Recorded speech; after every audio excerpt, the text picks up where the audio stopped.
அடுத்து என்னன்னு பார்த்தீங்கன்னா, இப்ப சாரதா எல்லா உண்மையும் விஜய்க்கு சொல்லிடுறாங்க இல்லையா? சாரதாவையும் நம்ம காவேரியும் பார்த்து விஜய் அதிர்ச்சியில போறாரு. விஜய பார்த்ததும் எங்க உண்மைய சொல்ல போறாருன்னு சாரதா வந்து விஜய திட்டி விட்டுர்றாங்க. ஆல்ரெடி நீங்க பார்த்துருப்பீங்க.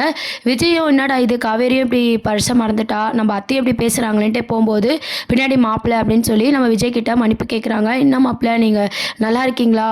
உங்கள பார்த்து ரொம்ப வருஷம் ஆச்சு. டெய்லி உங்கள நினைக்காத நாளே இல்ல. நீங்க உயிரோட தான் இருக்கீங்களா? அப்படின்ற மாரி அதிர்ச்சியில வந்து பேசிட்டு இருக்காங்க. அதுக்கப்புறம் இங்க பேசினா காவேரி பார்த்துருவா வாங்க வாங்க மாப்பிள்ள நம்ம கோவிலில் போய் பேசலாம் அப்படின்ற மாதிரி கூப்பிட்டு போகிறாங்க. அப்போ விஜய் கிட்ட வந்து இந்த 5 வருஷமாக என்னென்ன காவேரிக்கு நடந்தது அப்படின்ற விஷயத்த சாரதா பார்த்திங்கன்னா ஒன்று விடாமல் எல்லா உண்மையும் சொல்லிடுறாங்க.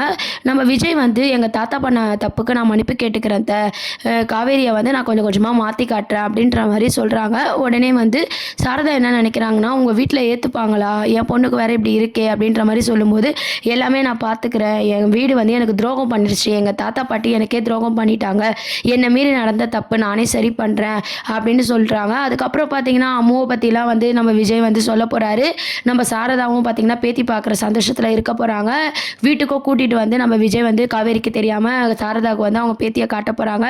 அந்த மாதிரியான சீன்ஸ் தான் அப்கமிங் ப்ரமோவாக வருது. அதுக்கப்புறம் பார்த்தீங்கன்னா சாரதா வந்து இந்த விஷயம்லாம் விஜயை பார்த்தது, விஜய் கிட்ட பேசினது அப்படி எல்லா விஷயத்தையும் பார்த்தீங்கன்னா கங்கா, நிவின், யமுனா எல்லாருக்கிட்டையும் வந்து சொல்லிட்டு இருக்காங்க. இந்த மாதிரி நான் தம்பியை பார்த்தேன், எங்கே உண்மையை சொல்கிறதுக்குள்ளே காவேரி இருந்தாலா, அவளுக்கு என்ன ஆகிட போகுதுன்னு சொல்லிட்டு நான் சமாளிச்சிட்டேன், அதுக்கப்புறம் நான் எல்லா உண்மையும் சொல்லிட்டேன்னு சொல்லும்போது நிவினுக்கு ரொம்பவே சந்தோஷமாக இருக்குது. நிவின், யமுனா, கங்கா எல்லாருமே ரொம்பவே சந்தோஷப்படுறாங்க. என்னம்மா சொல்கிற, உயிரோட வந்துட்டாரா, அப்போ இவ்வளோ வேலையை பண்ணது அந்த தாத்தா பாட்டி தானா அப்படின்ற மாதிரி சொல்லிட்டு இருக்காங்க.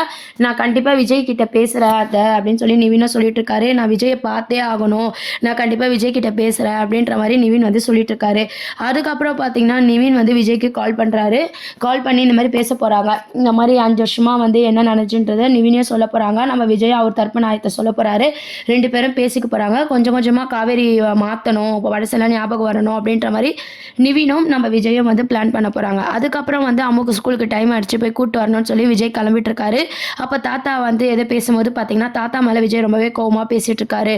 என் வாழ்க்கையை நீங்கள் டிசைட் பண்ணிட்டீங்க, என் வாழ்க்கையை நீங்கள் கெடுத்துட்டீங்கல்ல, இதுக்கப்புறம் உங்ககிட்டலாம் எனக்கு என்ன பேச்சு அப்படின்ற மாதிரி விஜய் சொல்லிட்டு கோவமாக அங்கே வந்து போயிடுறாங்க. இதை நினச்சி தாத்தா ஒரு பக்கம் ஃபீல் பண்ணிட்டு இருக்காங்க.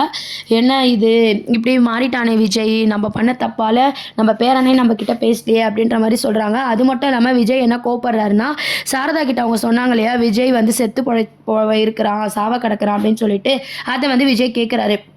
இந்த மாதிரி பொய்க்கு மேலே பொய் சொல்லி அந்த குடும்பத்தையும் நீங்கள் ஏமாற்றிருக்கீங்க.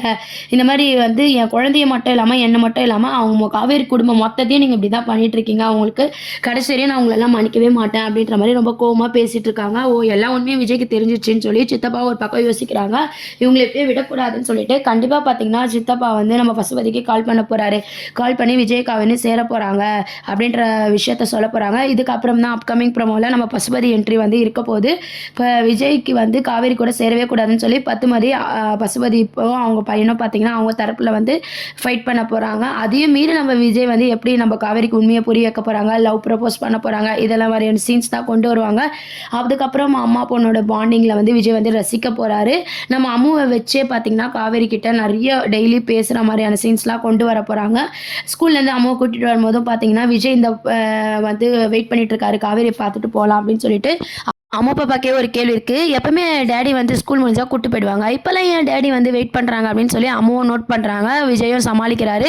அப்புறம் காவேரியை பார்த்து பேசும்போது காவேரியும் மன்னிப்பு கேட்குறாங்க. நீங்கள் வீட்டாண்ட வரும்போதே எங்கள் அம்மா உங்ககிட்ட தப்பாக பேசிட்டாங்க, அவங்களுக்காக நான் மன்னிப்பு கேட்டுக்கிறேன் அப்படின்ற மாதிரி காவேரி பாசமாக அம்மாவை பார்த்து அம்மா கூட விளையாடிட்டு இருக்காங்க. அம்மா கூட பாசமாக இருக்கிறத பார்த்துட்டு நம்ம பொண்ணு கூட உன்னையே அறியாமல் நீ பாசமாக இருக்கல அப்படின்னு சொல்லி விஜய் ஒரு பக்கம் ரசிச்சுட்டு இருக்காரு.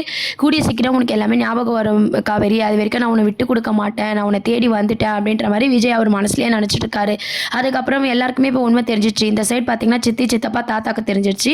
நம்ம காவேரி ஃபேமிலியிலும் பார்த்தீங்கன்னா சாரதாக்கு தெரிஞ்சது மூலமாக காவேரி ஃபேமிலிக்கும் தெரிஞ்சிச்சு. இப்போ காவேரிக்கு மட்டும் பழசெல்லாம் ஞாபகம் இல்லை. இந்த மாதிரியான ஒரு ட்ராக் தான் கொண்டு வராங்க. அதுக்கப்புறம் பசுபதி வந்து என்னென்ன ப்ரெஷர் கொடுக்க போறாரு, அதையும் தாண்டி நம்ம விஜய் எப்படி காவேரி கூட சேர போறாங்க, இந்த மாதிரியான ட்ராக் தான் அப்கமிங் ப்ரோமோவாக இருக்குது. இதெல்லாம் அடுத்த ப்ரோமோவாக இருக்குது.